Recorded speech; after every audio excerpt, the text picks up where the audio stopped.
Welcome dear students, welcome to the biology online tutorials.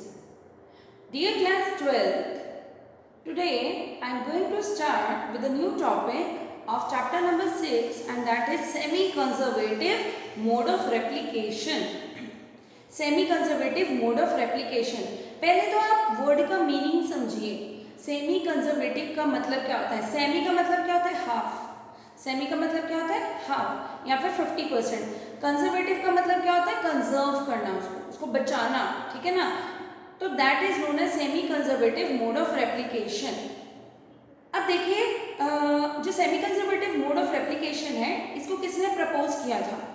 It was proposed in 1953. It was proposed in 1953 by Watson and Crick. So I am writing here semi-conservative mode of replication. 1953 में propose करा था किसने?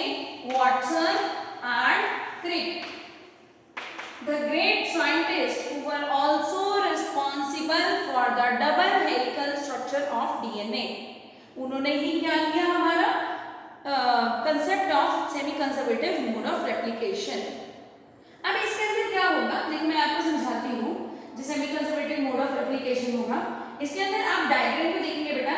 This is a double helical structure. जो मैं draw कर रही हूँ उसको देखिए. This is a double helical structure. अब जब ये स्ट्रैंड आगे ओपन हो गया, ये स्ट्रैंड आगे ओपन हो गया तो ये ऐसे सिंगल स्ट्रैंड्स में कन्वर्ट हो गया.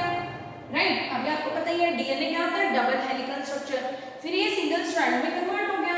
अब ये जो सिंगल स्ट्रैंड है इसके साथ क्या होगा? एक न्यूली सिंथेसाइज्ड स्ट्रैंड बनेगा. ये एक्चुअली में हो क्या रही है? Replication, creating the identical copies. Right, creating the identical copies. तो अब यहाँ पे क्या होगा? ये वाले जो होते हैं इनको हम बोलते हैं this is the main strand, DNA strand. अब इसके अंदर से ये जो आगे आ गए इसको हम बोलेंगे पेरेंटल डीएनए. क्या बोलेंगे? Parental DNA. वेयर एज जो बाकी हमारे पास न्यूली सिंथेसाइज्ड स्ट्रैंड था उसको हम क्या बोलेंगे? Non parental DNA. उसको हम क्या बोलेंगे? Non parental DNA. ठीक है. तो अब हाफ जो था वो ओरिजिनल आ गया, हाफ जो है वो न्यूली सिंथेसाइज्ड है. Half is original and half is newly synthesized. Half is parental and half is non-parental. So that is why such mode of replication is known as semi-conservative mode of replication. उसको हम क्या बोलेंगे? Semi-conservative mode of replication. अब इसी semi-conservative mode of replication का आया experimental proof. क्या आया? Experimental proof. अब ये जो experimental proof है वो किसने दिया? In 1958. बेटा ईयर्स के हिसाब से एंड साइंटिस्ट के हिसाब से the thing should be very much clear to all of you. तो 1958 में किसने दिया? Meselson and Stahl. Meselson and Stahl they gave the experimental proof. क्या दिया इन्होंने? Experimental proof for semi conservative mode of replication. Semi conservative mode of replication. अब भाई इन्होंने एक्सपेरिमेंटल प्रूफ में करा क्या? इन्होंने क्या लिया? इन्होंने एक इकोलाई को लिया. ठीक है. इन्होंने क्या करा? एक इकोलाई को लिया. E coli what is that? Escherichia coli. ये क्या है? एक बैक्टीरिया. ठीक है. तो उसको ग्रो कराया. अब इकोलाई ही क्यों लिया? मेनली सबसे पहले इंपॉर्टेंट चीज जो मेसेल्सन एंड स्टाहल था, they perform the experimental proof of semi conservative mode of replication only in prokaryotes. किसके अंदर? प्रोकैरियोट्स के अंदर. तो इन्होंने क्या यहाँ पे क्या लिया है? इकोलाई. अब भाई इकोलाई जो होता है उसकी मल्टीप्लिकेटिव रेट कितना होता है? Only and only 20 minutes. Very short, very short. तो 20 मिनट लगेंगे खाली नेक्स्ट जनरेशन को ऑब्जर्व करने के लिए. चलो अब उसने क्या करा? उसने इकोलाई को ग्रो करा. किसके ऊपर ग्रो करा? एक मीडियम में ग्रो करा. ठीक है. यहाँ पे हम दो मीडियम्स लेंगे. ठीक है. एक लेंगे हम N15 NH4Cl, मतलब यहाँ पे जो नाइट्रोजन का सोर्स है वो 15 आइसोटोप है. एक N14 NH4Cl. ठीक है. ये वाला हेवियर, ये वाला लाइटर आइसोटोप है, 15 वाला हेवियर आइसोटोप है. तो दो हमने आइसोटोप्स लिए हैं जिसके अंदर हम अपने इकोलाई को ग्रो करने वाले हैं.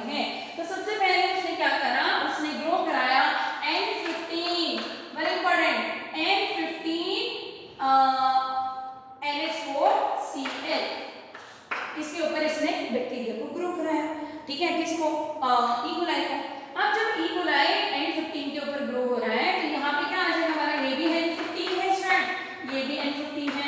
बेटा बहुत इंपॉर्टेंट चीज बता रही हूँ आपको, बहुत इंपॉर्टेंट चीज लिख लेना, N15 is not a radio isotope, it is a simple higher isotope, radio isotope नहीं है, ठीक है जी। चलो अब ये क्या होने वाला है, ये अब हम ये 20 मिनट्स बाद ये मल्टीप्लाई होगा तो 2 स्ट्रैंड्स बन गए। अब जब ये 2 स्ट्रैंड्स बन गए हैं तो यहाँ पे क्या प्रोड्यूस होगा हमारे पास, hybrid and moreover semi conservative mode of replication. Half जो हो गया वो हो गया N14, हाफ क्या हो गया N15, हाफ क्या हो गया N14 एंड 15, क्लियर। तो ये क्या हो गया हमारा हाइब्रिड, क्या क्रिएट हो गया, hybrid. It shows semi conservative mode of replication, क्यों, आधे जो है हमारे वो पेरेंटल आ गए N15 और हाफ जो है वो हमारा क्या हो गया N14। अब क्या हो गया, 20 मिनट्स हो गया। अब यहाँ पे आफ्टर 40 मिनट्स क्यों, क्योंकि सेकेंड जनरेशन को देख रहे हैं, ये क्या है हमारी, this is first generation, very important, first generation, this is second generation, ये क्या सी हो जाएगी हमारी सेकेंड जनरेशन।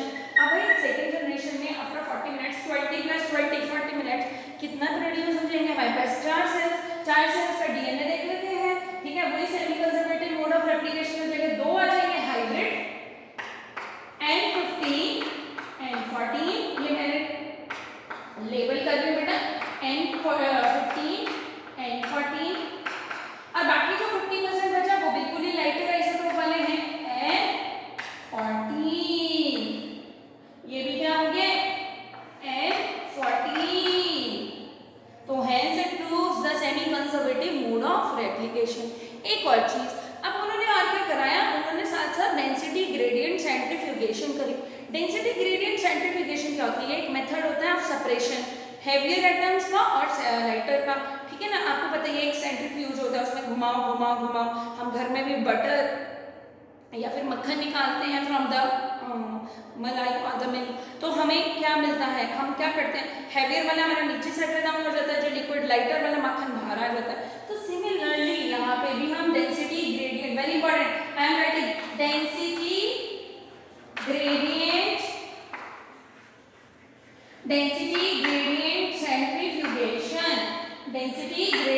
सेंट्रीफ्यूगेशन। अब बच्चों यहाँ पे क्या होने वाला है, हम यहाँ पे जो मीडियम यूज करेंगे वो लेंगे सीशियम क्लोराइड, कौन सा लेंगे, सीशियम क्लोराइड। अब यहाँ पे क्या होगा, जब हम सीशियम क्लोराइड के साथ कर रहे हैं, ध्यान से सुनिए, यहाँ पे क्या होगा, जब हम अपना पैरेंटल डीएनए देख रहे हैं, when the E. coli was grown in N15 medium, तो जो देखो सीशियम क्लोराइड के लिए, क्योंकि ये क्या बनाता है, बैंड्स बनाएगा जिससे कि हम पता लगा सकते हैं कि कौन सा मीडियम कहाँ पे ऑब्टेन हो रहा है। तो अब यहाँ पे ये कौन सा आ जाएगा हमारा, this is N15, this is N14, क्योंकि ये हाइब्रिड वाला बैंड है तो ये स्लाइटली ऊपर होगा N15 N14। अब ये वाला जो है इस केस में आप देख रहे हैं यहाँ पे जब हमने इसके लिए डेंसिटी ग्रेडियंट ऑब्टेन करा है, दिस इज फॉर हाइब्रिड, वो slightly heavier than the lighter one, तो N14 N15, और यहाँ पे कितना आ जाएगा N14 N14। So this is the experimental proof that was given by Messelson and Strahal, ठीक है, to for proving the semi-conservative mode of replication, ठीक है। आई होप द वर्ड्स, यहाँ पे जो हमने मीडियम जिसके अंदर ई कोलाई को ग्रो कराया है वो क्या है, दैट इज अमोनियम क्लोराइड, क्या है वो, अमोनियम क्लोराइड। और इसके अंदर हमने जो डेंसिटी ग्रेडियंट के लिए जो हमने मीडियम लिया है वो कौन सा लिया है, दैट इज सीशियम क्लोराइड, ठीक है, caesium chloride to obtain the particular width bands so as to obtain the centrifuge में heavier, lighter and hybrid bands, ठीक है जी। So this is the experimental proof that was done. Emphasize on the words experimental proof, unequivocal proof, transforming principle। तो experimental proof किसने दिया हमारा for the semi conservative mode of replication, it is कौन है, it is Messelson and Strahal and performed on E. coli, ठीक है बेटा। Next tutorial में मैं आपको बताऊंगी about the semi-conservative mode of replication that was performed on eukaryotes. ठीक है डियर स्टूडेंट्स, थैंक यू।